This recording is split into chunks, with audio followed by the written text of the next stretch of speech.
السلام علیکم ورحمۃ اللہ.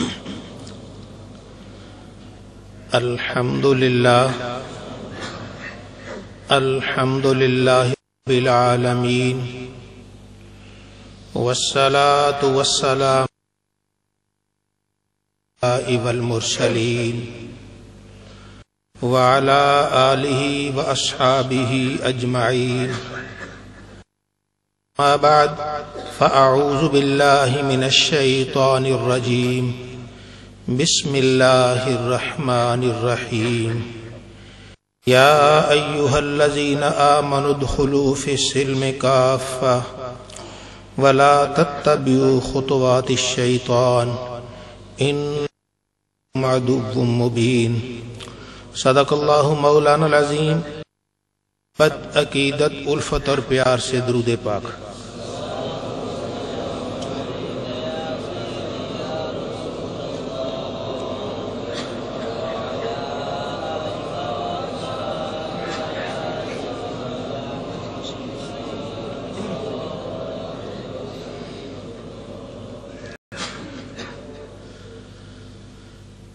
یہ دین اسلام اللہ رب العزت کی طرف سے یہ آخری دین ہے. اسی دین پر قیامت آ جائے گی. کوئی اور نبی آنے والا نہیں، کوئی اور رسول آنے والا نہیں. آخری رسول، آخری نبی اللہ رب العزت نے بھیج دیے. 1,24,000 یا جتنے اللہ کے نبی تھے وہ اللہ نے بھیجے. بستیوں میں بھیجے، شہروں میں بھیجے، علاقوں میں بھیجے. اور اللہ رب العزت نے مہربانی فرمائی کہ پھر آخری رسول حضور سید العالمین محمد الرسول اللہ صلی اللہ علیہ وآلہ وسلم کو بھیجا. اس پر دین مکمل ہو گیا. الیوم اکملت لکم دینکم واتممت علیکم نعمتی وردیت لکم الاسلام دینا. آج میں نے تم پر تمہارا دین مکمل کر دیا، اپنی نعمت پوری کر دی، اور میں نے تمہارے لیے دین اسلام کو پسند کر لیا ہے. یہ ہمارا دین، دین حق، اللہ رب العزت کا پسندیدہ سب سے پیارا دین ہے. اس کو لانے والے بھی سب سے پیارے نبی ہیں.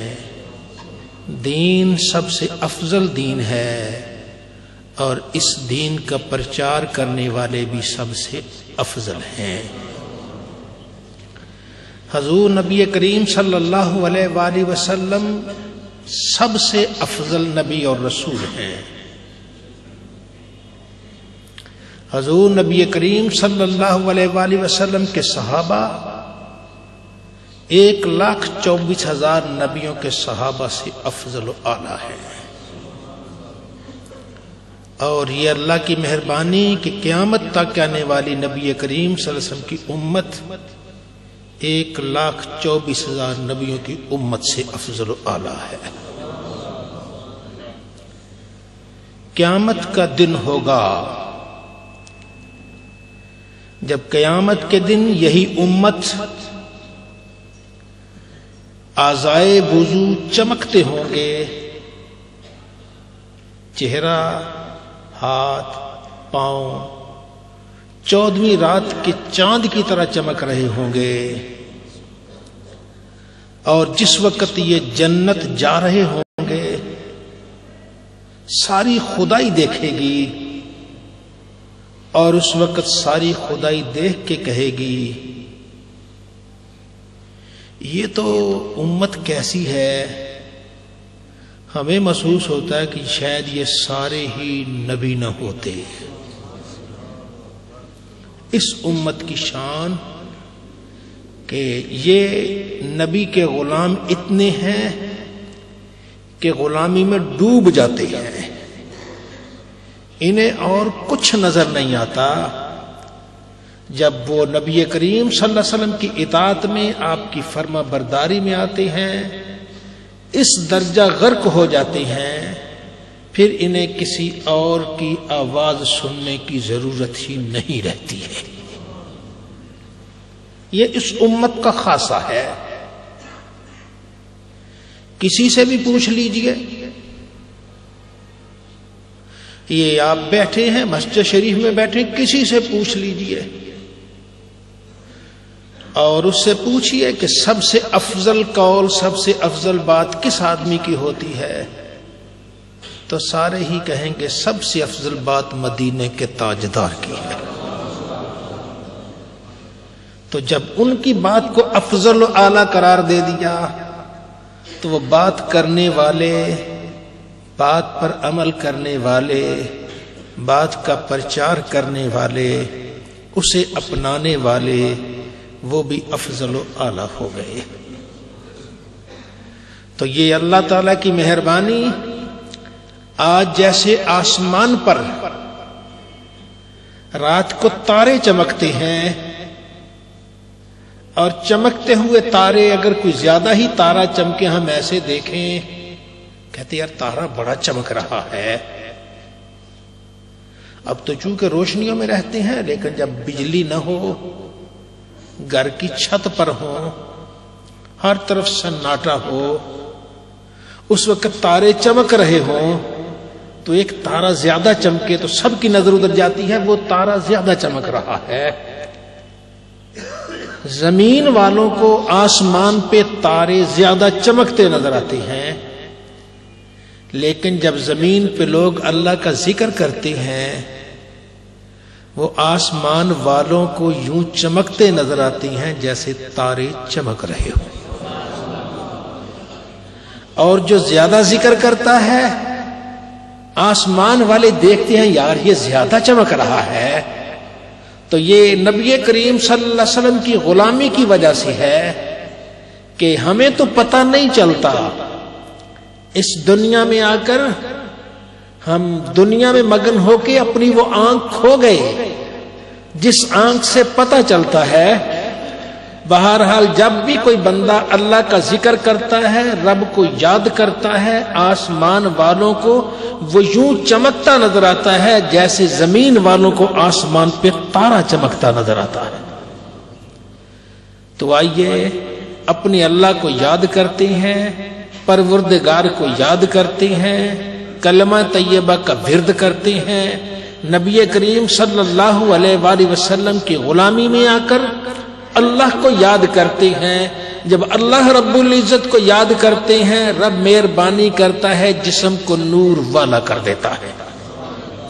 اور یہی روز چمکنے والا چمکنے والا چمکنے والا جو روز اللہ کو یاد کرتا ہے، جب اس کی موت کا وقت آئے گا، اس کے عزیز و اقارب تو رو رہے ہوں گے، اسے قبر میں اتار رہے ہوں گے، فرشتے دیکھ رہے ہوں گے، یہ وہی نور والا ہے، یہ وہی نور والا ہے۔ اور پھر ہم آواز سنتے ہیں، آواز پہچان جاتے ہیں۔ مثال کے طور پر جو آپ میں سے جو سارے جمعے یہیں پڑھتے ہیں، اگر وہ نظر نیچی کر کے بھی بیٹھے ہوں یا باہر کہیں بیٹھے ہوں، تو میں شروع ہی کرتا ہوں تو ان کا ذہن یہی ہوتا ہے کہ وہ آ گیا ہے اور وہ بیان کر رہا ہے، آواز پہچانی جاتی ہے۔ آپ میں سے جو لوگ مجھ سے ملتے ہیں اور اگر کہیں دیوار کے پیچھے سے بھی ان کی آواز آ جائے تو میں آواز پہچان جاتا ہوں کہ یہ فلاں کی آواز ہے۔ انسان ہے، انسان کی آواز پہچانی جاتی ہے۔ بلکہ یہاں تک ہے، تجربہ میں آیا، بچے رو رہے ہونا، اپنا بچہ بھی رو رہا ہو تو اپنے بچے کے رونے کی آواز بھی پہچانی جاتی ہے، آوازیں پہچانی جاتی ہیں۔ تو بندہ مومن جو اللہ کو یاد کرتا ہے، اس کی آواز بھی جاتی ہے، اوپر جاتی ہے۔ اور اس راستے سے جاتی ہے جس راستے سے اس کے نیک اعمال جاتے ہیں، وہاں سے آواز جاتی ہے۔ تو جب بندہ مومن دنیا سے جاتا ہے، ایمان والا دنیا سے جاتا ہے، اس کی روح بھی وہیں سے لے جائی جاتی ہے، تو فرشتے اس کو دیکھ کر کہتے ہیں یہ جانی پہچانی آواز ہے۔ روزانہ آتی تھی لا الہ الا اللہ کی آواز آتی تھی، درود پاک کی آواز آتی تھی، تلاوت قرآن کی آتی تھی، یہ سجدے اور مناجات کی آتی تھی، تو آواز تو روزانہ گزرتی ہے، وہاں سے جاتی ہے۔ ہم سمجھے ہماری آواز کسی کو پتہ نہیں چلی، شاید آپ ذکر کر رہے ہو ساتھ والے کو پتہ نہ چلے، یہ ساتھ والے کو پتہ اس لیے نہیں چلتا کہ ذکر سننے والے کان بند ہو گئے۔ اگر کان ذکر سننے والے کھلے ہونا تو پھر پتہ چل جاتا ہے کہ کون ہے۔ حضرت خواجہ مظہر جانے جانا شہید رحمت اللہ تعالی علیہ تشریف فرما ہوتے تو ایک آدمی آتا، دوسرا آتا، تیسرا آتا، تو وہ ہر ایک کو ایسے دیکھ کے کہتے یہ آج نماز پڑھ کے آئے ہو، تم کلمہ شریف پڑھ کے آئے ہو، تم درود پاک پڑھ کے آئے ہو، تم تلاوت قرآن کر کے آئے ہو۔ ہر ایک کو علیحدہ علیحدہ بتا دیتے کہ یہ ذکر کر کے، یہ کلمہ شریف پڑھ کے، یہ درود پاک پڑھ کے، یہ فلاں چیز کر کے آیا، کیونکہ ہر ایک کی آواز مختلف ہے اور ہر ایک کا رنگ بھی مختلف ہے۔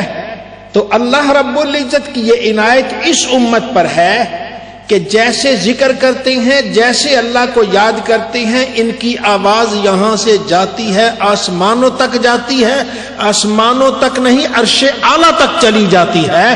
اور جب اللہ رب العزت کی بارگاہ میں آواز جاتی ہے تو رستے میں جتنے فرشتے ہیں، یہ فرشتے اس آواز کو سنتے رہتے ہیں، چاہے نہ بھی سننے کا ارادہ ہو، پھر بھی آواز جب آتی ہے تو کانوں میں پڑتی رہتی ہے، آواز کانوں میں پڑتی ہے۔ جس دن اس کا جنازہ اٹھتا ہے اور کوئی کہے یا نہ کہے، وہ فرشتے کہتے ہیں یہ جانی پہچانی آواز آ رہی ہے۔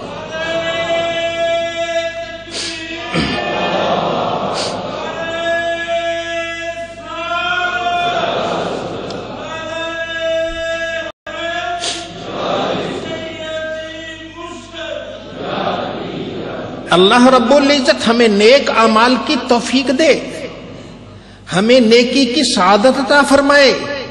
ہم لمحہ بلمحہ ایک منزل کی طرف بڑھ رہے ہیں، ہمیں احساس نہیں ہے، جیسے گاڑی پہ جا رہے ہوں، ریل پہ جا رہے ہوں، ہوائی جہاز پہ جا رہے ہوں، وہ منزل بہ منزل بڑھ رہے ہیں۔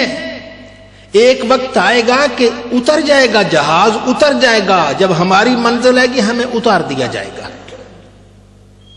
یہاں سے کوئی کراچی جا رہی ہے ٹرین، تو جس نے رستے میں شور کوٹ میں اترنا ہے وہاں ٹھہرتی اس کو اتر جاتا ہے، جس نے آگے وہ کھانے والا آتا ہے وہاں اتر جاتا ہے، تو سکر پہ جاتا تھا وہاں اتر جاتا ہے۔ اسی طرح ہماری یہ ٹرین جا رہی ہے، اس میں وقت وقت پہ اترتے جاتے ہیں، وقت وقت پہ اترتے جاتے ہیں۔